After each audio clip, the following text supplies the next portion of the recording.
Welcome to the Sacred Emergence Podcast. I'm your host, Michelle Wong, and I'm so thrilled that you're here. This is a place where you'll be guided to living your most aligned life so that your truest, most radiant self can emerge. We'll be jamming on topics ranging from spirituality, entrepreneurship, to wellness and lifestyle design, and everything in between that can support you to grow, evolve, and shine, all the while not taking ourselves too seriously.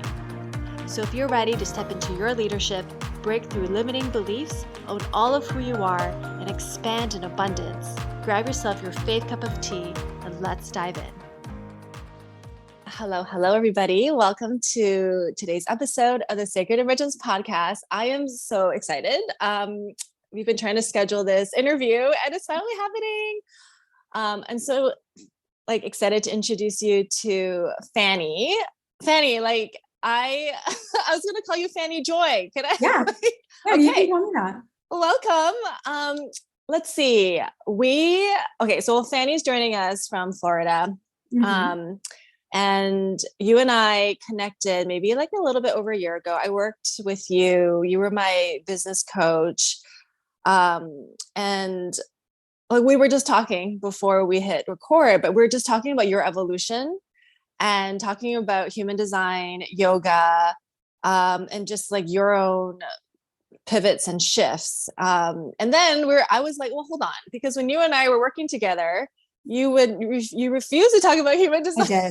I did. And I was working with human design, yeah. and I know why you refused to, but now it's back with your astrology, with yoga, and you've pivoted your business.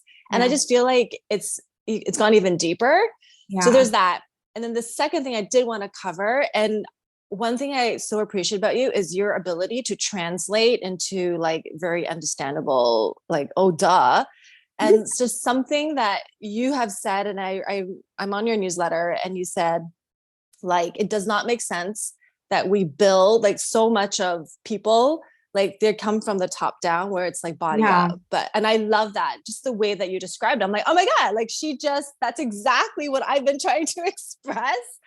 So let's rewind a bit and talk about, what we were talking about with human design. Yeah. I mean, I think the easiest part to dive in with, from this introduction here is where I was when we started working together. I joke with my fiance now that anybody who actually understands human design and has seen my body graph was probably waiting for me to bring it back and was just wow, this bitch is really riding her wave, is she not? It was so silly. What an emotional authority. And it's so at the time I had so many reasons, and not that those reasons don't matter. I was saying to you, essentially the bottom line is that, and I always taught it this way, but the guy who created or, whatever, he was, RIP, but he was a dirtbag, no shit. He would say it too though. But he would use human design almost as oh, well, see, I get to be a dirtbag because I'm a manifestor. And so I am repellent and I'm absolutely not. Be better. Be the best version of yourself. That's how I've always seen any of these tools is, if I'm looking at you through the eyes of God, then I'm seeing at you at your highest potential. Yes. As a mother myself, I see my kid and it's when she messes up, I'm not going to that happened, she was not the best version of herself, but I still hold space for the highest version of herself. She has flaws and we all do, and so that's how I've always perceived the body graph or any of these tools, and so that was one of the things that always sort of rubbed me the wrong way about him. And then I found out a lot of stuff about who he was as a person. And it was just I was so angry. As a manifesting generator, we all know, right? Anger and frustration are the things I'm in my not self, And what I realize now in hindsight is that I had created a platform and I had built something and I had built a program teaching other people human design. And I understood it at an intellectual level. And I did not understand it at an embodiment level. And the reason I know I didn't understand it at an embodiment level is because I wasn't doing it. Where I think there is room to grow in human design is that we're given all of this like intellectual information and then told like, oh, just experiment with it. And the way that we're told to experiment with it is to like have this experience with our bodies. But we live in this world where we are surrounded by information, way too much information for our brains to process. And so we're constantly externalized and we're not able to feel into our bodies. Like so many of us are completely disembodied. And that's what I mean when I say we're trying to work on ourselves from the top down. Like we're trying to rewire our thought patterns and, you know, receive downloads and communicate and, you know, especially as business owners, like be branded and be heart-centered. Well, how the fuck are you supposed to do any of that if you're not grounded? How are you supposed to know what your gut feels like or what any of your, right, regardless of what your authority is? How are you supposed to do that? And that's where so many people come up into the question of like, well, was that a gut feeling or was that a gut feeling or was this a thing? Was that and it's, you're the only person who can know. And so I realize now one of the biggest reasons that I stopped teaching human design and really removed myself from the field and killed my biggest program was because I was just in a perpetual cycle of burnout and I couldn't see that. I was constantly recovering from burnout and having this like in my mind that that's what sustainability was. That I was like, we would grow and I would teach and I would have this whole facilitation and then I need to crash for like a month. And it was, I thought, oh, I'm just going through my Manny-Gen like cycles. And no, absolutely not. I was doing way too much. I was responsible for so many things and I was not grounded in my body. And I know that if I had continued to climb that mountain, that things would have continued to get bigger. And that's where we have like these, you know, multi-7-figure, like huge business owners, even these like creators today on TikTok that are like, I'm taking an indefinite hiatus. I mean, we see, Louis Capaldi, right? The singer. I have no idea who that is. I didn't know who he was, honestly. He's a singer. I don't know. His name is popping up a lot right now because he was like I think it was at Glastonbury, was at this like big festival. And he's been very open about struggling with his mental health. And like, he like had to like stop singing on stage and like the crowd, I'm going to get emotional. The crowd like finished the song for him. And then like later he like, you know, posted about it and was like, I'm, you know, canceling the rest of my tour. Like, I'm so sorry. Like, I need to take care of me. And that's so how I felt, right? Like, I'm giving all of me to everything. And I just had nothing, you know? And intellectually, I had this reason, you know, this very like self-righteous fucking reason. And when I come back to it now, it's like, again, as I mentioned to you before we started recording, like if there is a system of self-help or a system of life, and there is a dude in charge, he's going to fuck up. Like he's going to do some shit that we are not into. That also goes into like societal standards, like, you know, back in the 80s when Ra intuited or, you know, whatever, downloaded the human design system, that was still even at a time where, you know, you could grab ass in the office and it's like, you know what I mean? Like, like, yeah, not that it made it okay, but it was socially like not that unacceptable at that time. You know, and when we go back like tracking further, you know, I'm a passionate yogi today. How many yoga, you know, masters, how many of these gurus have come out and it's like, oh, he's sexually assaulted every single person that was ever, you know, in his inner circle, you know? And that's where I came right to this recognition or this reckoning with human design that it's like, okay, well, maybe if the system itself works, we don't deify or, we don't deify the people at the top, and we don't follow a dogmatic system. Right? Like I don't want to be part of any system, whether it's human design or yoga or anything, where there is like an infallible leader and that I have to answer to them or that I have to follow. Like, I don't want to be told.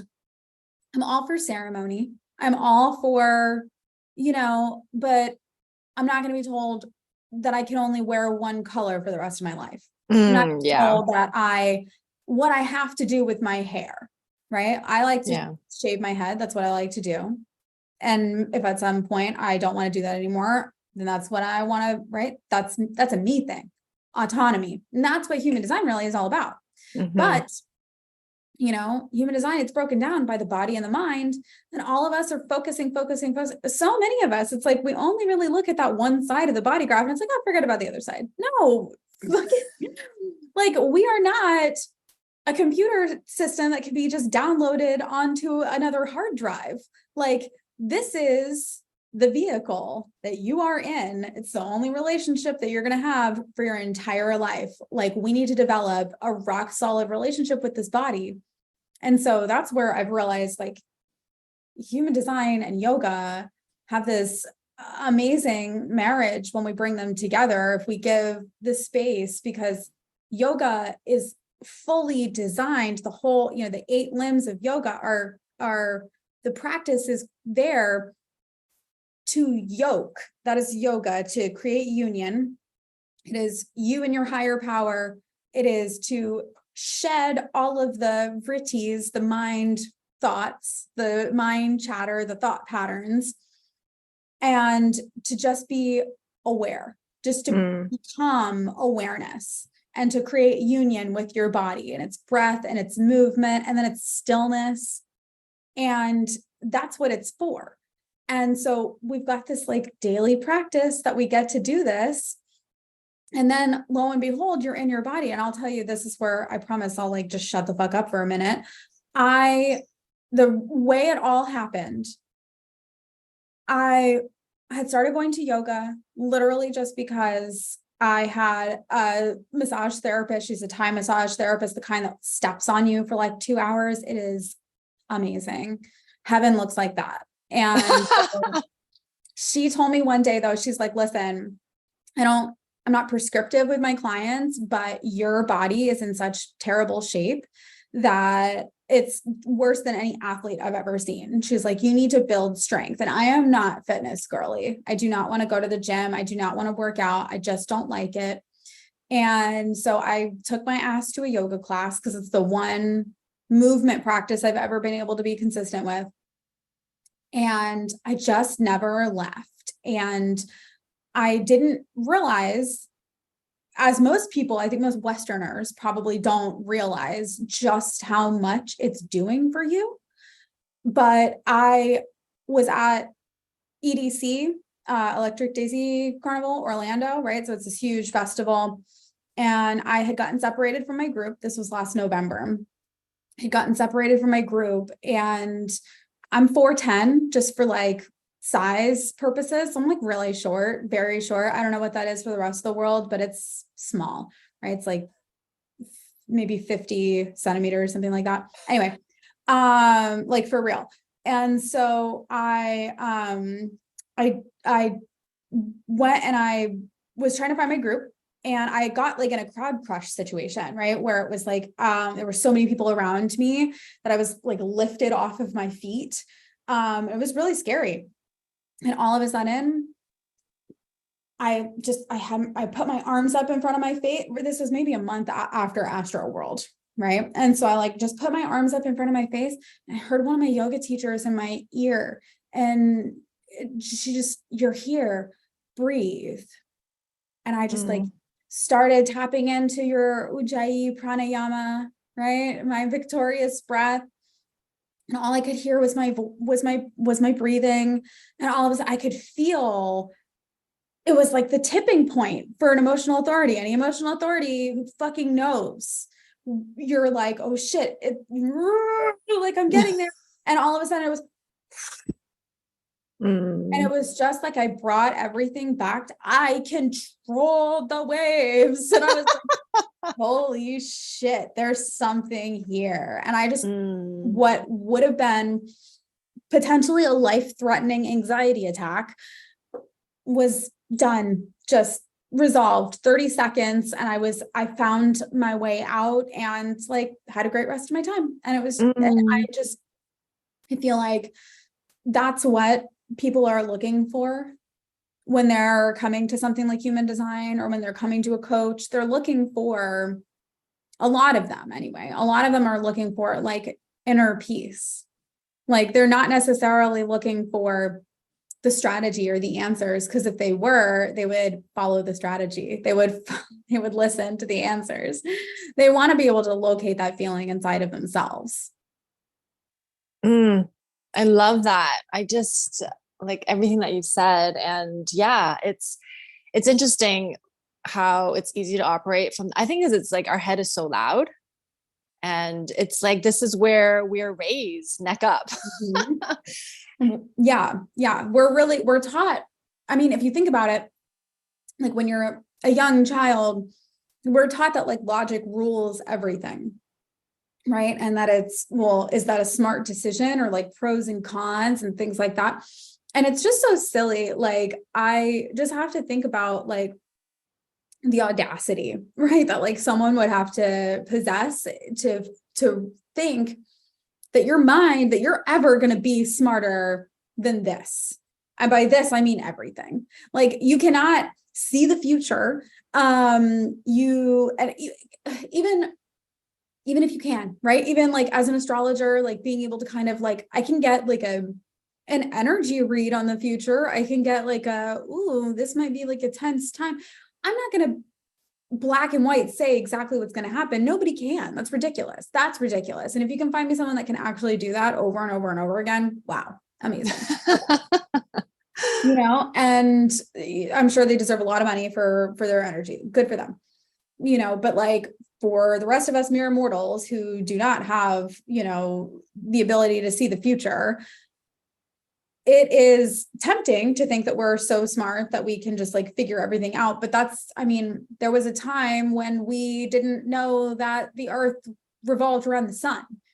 And people who said otherwise got killed for it, and just, that's kind of what I always come back to, is like, I'm never going to be smarter than the thing that I'm in.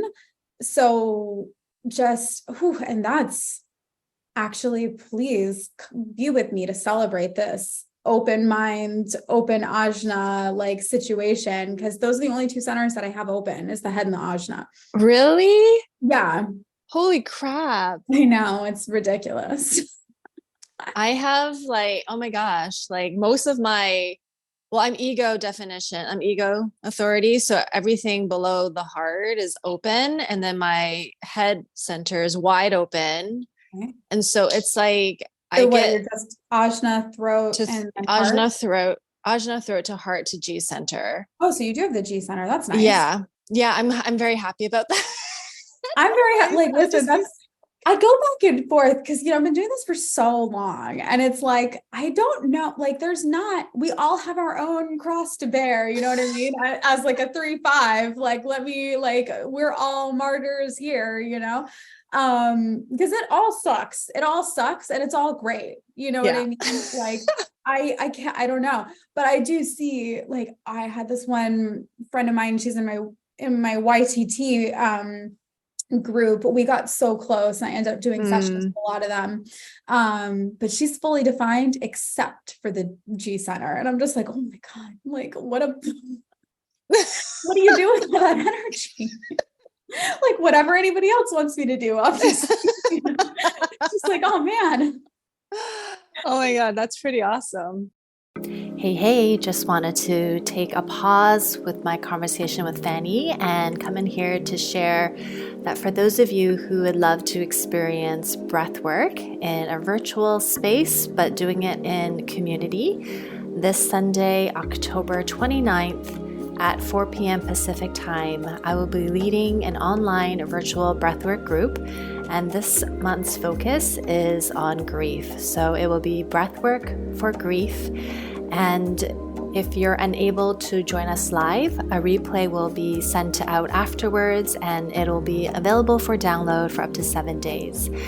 These virtual circles are an amazing opportunity to breathe together, to reset, and to create more space in your body. And even if the topic of grief might not be relevant for you, I definitely invite you to come, and you can set your own intention and breathe with community. Links will be in the show notes, and I hope to see you there. Now back to my conversation with Fani. Wow. Yeah. It's really interesting to see like a lot of different charts. And I think the piece that a lot of people struggle with is the embodiment piece. Because, and even like, I think it takes work to, like, we all want to embody, but it takes work to embody. You can't just think, that's the fucking trip, man. I think so many of us want to spend like we'll give it like 5 minutes. Like, cool, I did my embodiment practice for the day. And then like, that's it. And it's like, no. And listen, even as a yogi, right? It's not the 60 minutes. There are so many people who spend their 60 minutes on the mat and they're not doing yoga. There are people who don't ever come to the mat and they're doing yoga all day long, right? I had this whole moment actually. So full transparency, I was on like half a tab of acid. I was at a party with my fiance like a couple weeks ago, and we were at this venue. It's an indoor place, and I live in Tampa, Florida. So just like for context, so many like TV shows, movies, documentaries, like when they want to pick like the trashiest place for a character to be from, it's Tampa. Okay. Like, and it's true. We've got like per capita, like more strip clubs than anywhere, like more than this. Okay. So like we're a party town. So keeping that in mind, I am not necessarily, but like, that's the energy of where we live. Very like fist pumping, like, let's go. So that's how a lot of the people who will be at parties here, so we're very selective with the parties that we choose to go to. And so a couple of our friends were in the VIP area, like right behind us, and we didn't bother to do VIP for this party. We were only going to be there for a few hours. And he kept saying like, you want to come over to VIP? And in yoga, we talk about, your like, what is the coloring of your kleshas, right? The kleshas are like basically like self-awareness, right? Like noticing your attachments and your aversions. Those are like the big ones that I try to stay mindful of, because there's 5 of them. I won't go into the whole thing right now, but like our attachments and aversions are 2 that we're constantly like playing into. And that's what keeps us in like stuck patterns, our attachments and aversions. It's like, if I have an attachment to this one yoga studio, like I'm never going to experience the energy of the people around me. If I'm only ever attached to this one spot in the yoga room, what's going to happen when I go in there and someone's in my spot? Like, all kinds of different things. And so I'm like dancing and there are all of these people, right? And I'm thinking to myself, like, what is my attachment to being over in VIP? Why do I have an aversion to these people? Like, what's the matter with them? Like, what's the matter with me that they're all fine here dancing together and just like being ridiculous? And I'm over here like, ugh. Right? Like, what's my problem, And so just like having this like dialogue with myself in my head and just kind of laughing. And my fiance asks me like, hey, do you want to go over to VIP? I'm like, I'm so sorry, babe. I'm doing yoga right now. Like,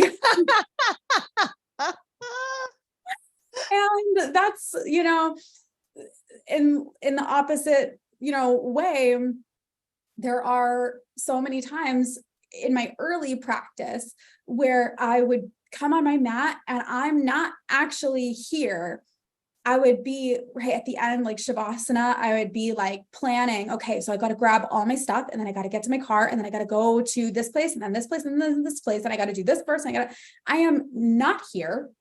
I am all the way over there. I'm in my car and on my first errand already. Like, no, be here. And it is that coming back to your body, right? There were times where, this is not like our egos, get the best of us. And I'll be sitting here, especially when I, was really beginning to listen to the cues of my teachers. And I'd see someone come in and, they're going into like the fullest expression of the pose. And all I can think to myself is like, damn, she's going to pop her hip out of her socket. Like, like she needs to, like that person needs to work on strength. And then I would just, that's none of my fucking business. What are you doing? Come back to your and that's, like when we talk about like, that is the yoga, I love that. So it's not like a daily practice, it's a moment to moment practice. Absolutely. It's a breath to breath practice. Yes. Absolutely. Breath to breath. Yeah. Totally. What's your profile? I'm a 4/6. Okay. Yeah. Manifester 4/6. I can talk to you about this now. Yeah. You can talk to me about it before. Like, listen, people, I told all my clients, just to be clear, right? Like you were always allowed to do whatever you want, right? Like I had clients the whole time that were human design people. I just didn't want to entertain it or talk about it. And it was my feelings, right? And that's also like, whatever, like I still stand by the whole thing because I needed to, like 3-5 energy, like I needed to for the journey. I wouldn't take back a single thing because have never been happier or more at peace in my entire life ever. Oh my gosh. I love it. Ugh. And I want to give this feeling to everybody, but I would never have found it if I had been stuck intellectualizing my feelings and my thoughts and all of this all day long. Yeah. And that's human design is great, but it is just that like one, so like spoiler alert. I know that you weren't in ENRICH. You were like, right. That was I wish I did. Cause like, I think one thing I so appreciate about you is that you offer so much. And honestly, like the price point, I just remember it being really good, but there was something like I ended up anyways, whatever. Yeah. So ENRICH, right, for people who might be listening who are like, what the fuck is that? It was like my signature program. I came out with it in 2020. And it was teaching coaches, facilitators. I had a lot of therapists, how to read human design, but how to use it. Right. So the ENRICH process itself was an NLP model that I adapted from the Ego Death Experience, a book that I wrote in 2018, and then like incorporated human design into it. And it was great. Like, no shit. It was a great program. And I intend to bring it back. But what I want to do this time is kind of have that full like triangular like moment, right? Where human design shows us the body and the mind, and it does break them down into these two like entities, the passenger and the vehicle. And so with yoga, we have the tool and the system for the vehicle. And with NLP, we have the tool and the system for the mind. And so when we bring these things like in one full, like holistic experience, it's powerful.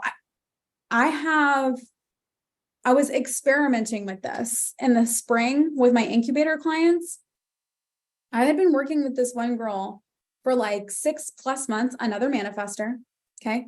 Listen to me when I say this to you. All right.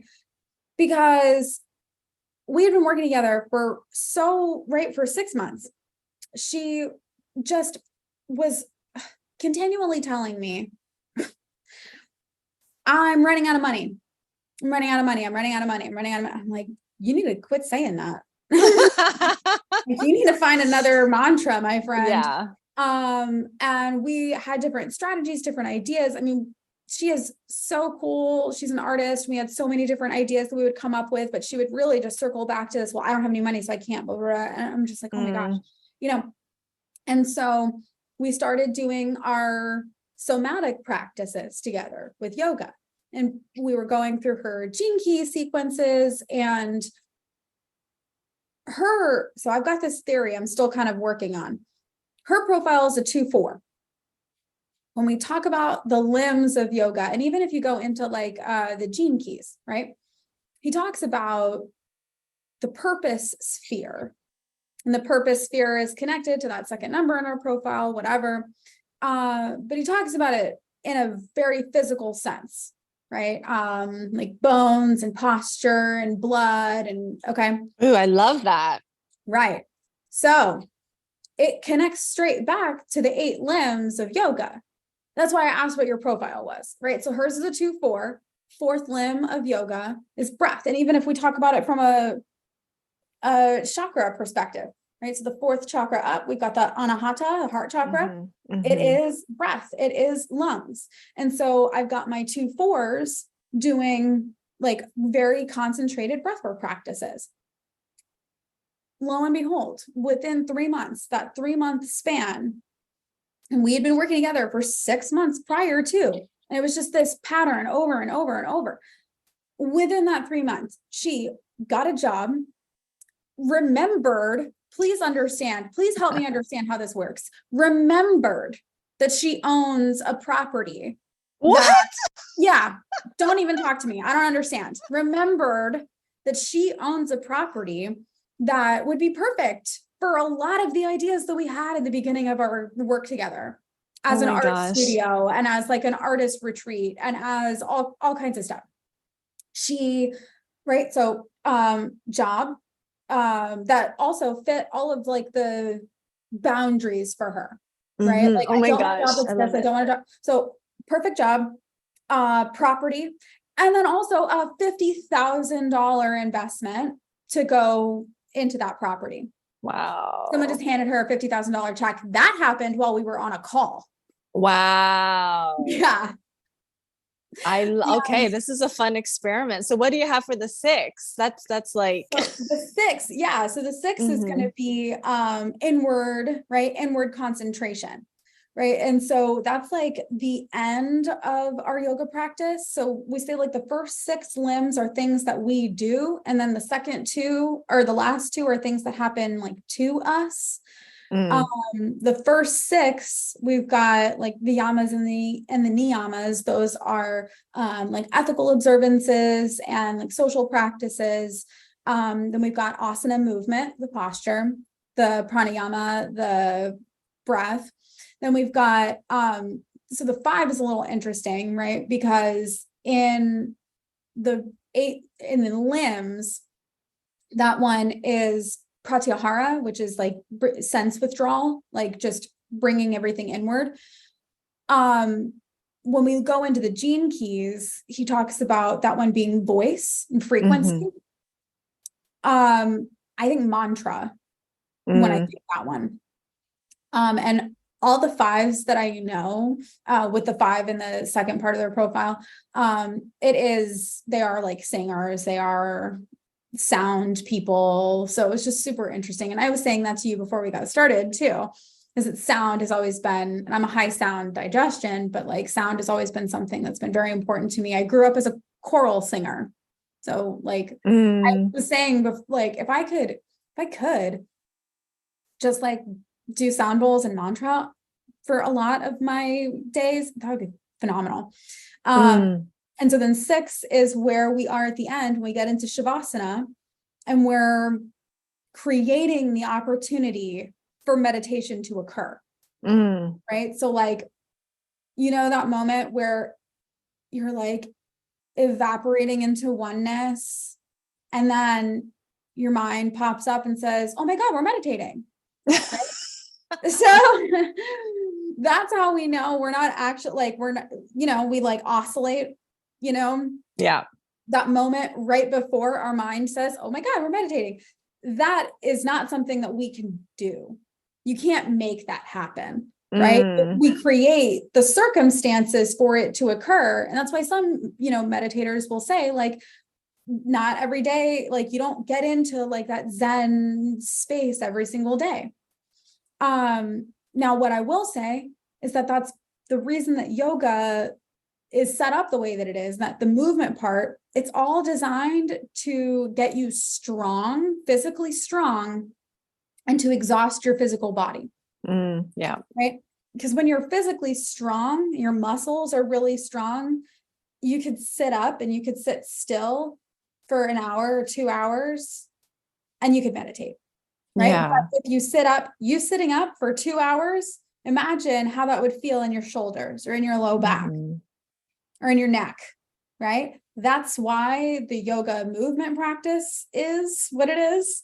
And then at some point, 5, 10 plus years, if you've been really doing it right, you probably don't need to move as much anymore. What did you train in Ashtanga? Did I read that correctly? Yeah. Okay. Yeah. Ashtanga, Vinyasa yoga. Yeah. So how did you, because like there's so many different yoga teacher trainings in my area, and I did one like years ago, but I just feel like how you've integrated the knowledge I'm just like, wow, like I want to take that one. No, let me tell you straight up, I am blessed with the yoga teacher training that I was able to take. There have been opportunities throughout my life. Like I've been an off and on practicing yogi for like 12 years. And there have been different times where I've been like, I think I'm going to do it this fall, or I think I'm going to do it this spring. And it's just not ever been, it just never happened. I started going to my regular yoga studio July 5th of last year. So I just had my 1-year anniversary. And then there is something different about where I go. Like if you mention it anywhere in this area, people are, oh yeah, that's great studio, and it's not just yoga, like they have other like stuff. And I think that's part of why they're so good, is because their cueing is really good. Right? So it's not just like downward facing dog or, whatever. Right. They're really helping you to understand what that shape feels like in your body. And so a lot of my training is in functional movement. So my teacher, so she's a 6'2" Manny Jen. She is one of those amazing people who is so humble in the fact that she knows what is her zone of genius, and she's very well connected to people who are in their zones of genius.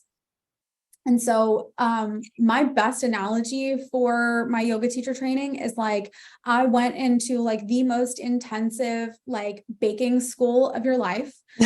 And rather than spending all of the time practicing baking cakes, we learned about the science of baking soda and where eggs come from and how you can have the healthiest eggs and it was just really breaking down every single component of practice.